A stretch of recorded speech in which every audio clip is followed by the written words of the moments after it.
दिल्ली की 30 हजारी कोर्ट की महिला अधिवक्ता के क्लाइंट के साथ पुलिस ने बदतमीजी की है। बता दें कि अधिवक्ता के क्लाइंट चिराग पर 498 का एक महिला सेल केस चल रहा है, जिसको लेकर वह गुड़गांव के सेक्टर 50 थाने गए हुए थे, जहां पुलिस ने चिराग के साथ बदतमीजी की, जिसका विरोध करने पर महिला अधिवक्ता के साथ भी दुर्व्यवहार किया गया। वहीं जब अधिवक्ता ने एसएचओ से शिकायत करनी चाहिए तो एसएचओ ने भी उनके साथ बदतमीजी की। इसके बाद पुलिस ने महिला अधिवक्ता के साथ मारपीट कर उनका मोबाइल जब्त कर लिया, जिसके बाद चिराग ने महिला अधिवक्ता के सीनियर दिव्यांशु मिश्रा को सूचना दी। दिव्यांशु मिश्रा 5 अन्य अधिवक्ताओं के साथ थाना सेक्टर 50 पहुंचे, जहां पहले तो पुलिस ने टालमटोल की। बाद में पता चला कि महिला अधिवक्ता पर एफआईआर दर्ज कर ली गई है और उन्हें मेडिकल के लिए ले जाया गया है।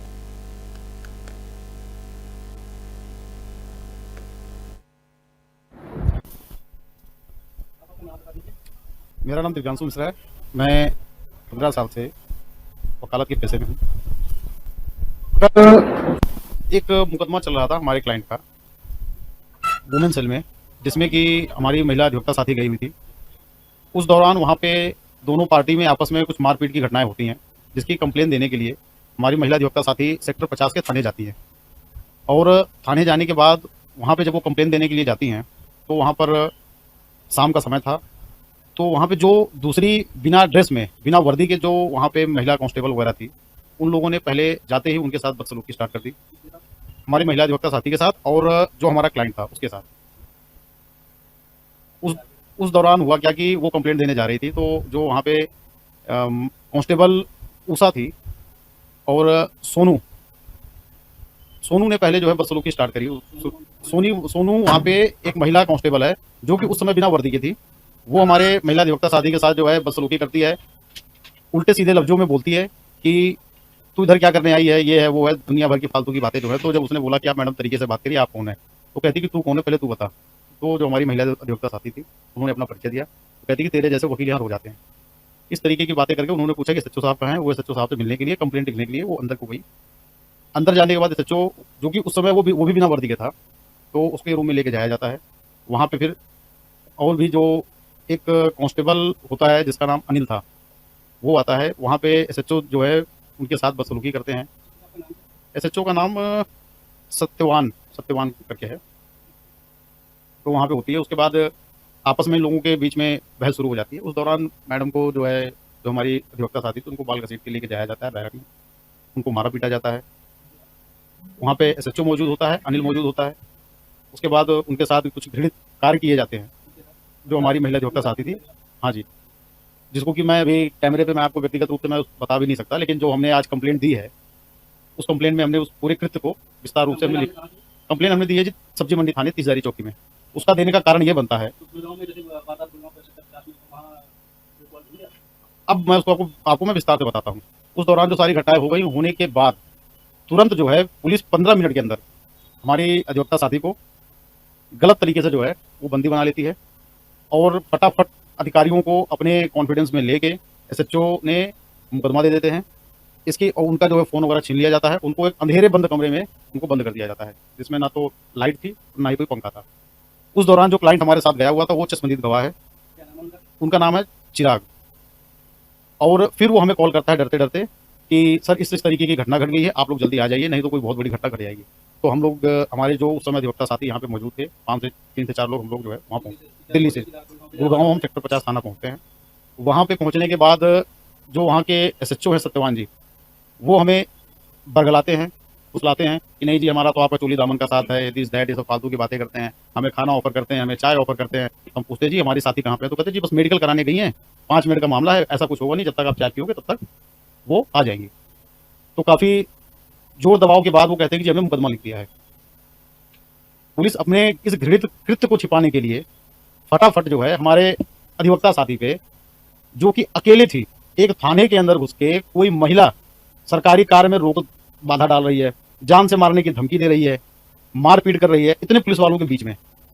इस तरीके की उन्होंने मनगढ़ंत कहानी बना के उन्होंने दबाव बनाने के लिए, अपने कृत्य को छिपाने के लिए, अपने इस घृणित कार्य को छिपाने के लिए उन्होंने हमारे अधिवक्ता साथी को उन्होंने मुकदमा दर्ज कर दिया। जब हम पहुंचते हैं तो हमें पहले तो बताया नहीं जाता कि जी मुकदमा दर्ज हो गया है, लेकिन जब जोर दबाव पड़ता है तो वो कहते हैं कि हमने मुकदमा दर्ज कर दिया है, हमने मेडिकल कराने के लिए भेज दिया। हम लोग अमूमन 8:45 बजे के आसपास पहुंच जाते हैं और 2 बजे तक हमें ये नहीं पता होता कि हमारी साथी कहाँ पे हैं।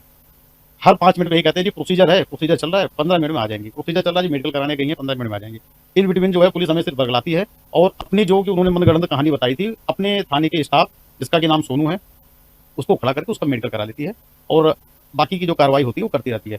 2 बजे के आसपास जब हम लोग थोड़ा-सा वहाँ पे बहस हमारी शुरू होती है, तब एसएचओ कहते हैं कि जी अभी तो हमें पता चला कि मैडम अभी यहीं पे हैं, एक काम करते हैं अब मेडिकल करवा देते हैं। पुलिस ने अपनी पूरी कार्रवाई कर ली, हमें बेवकूफ़ बनाती रही, बार-बार ये कहती रही कि आप लोग जाइए, जाइए और हम इसमें कोई दिक्कत की बात नहीं है जी, हम अधिवक्ताओं के खिलाफ हम मुकदमा नहीं देते, ये है, वो है, दुनिया भर की बातें वो करता रहा।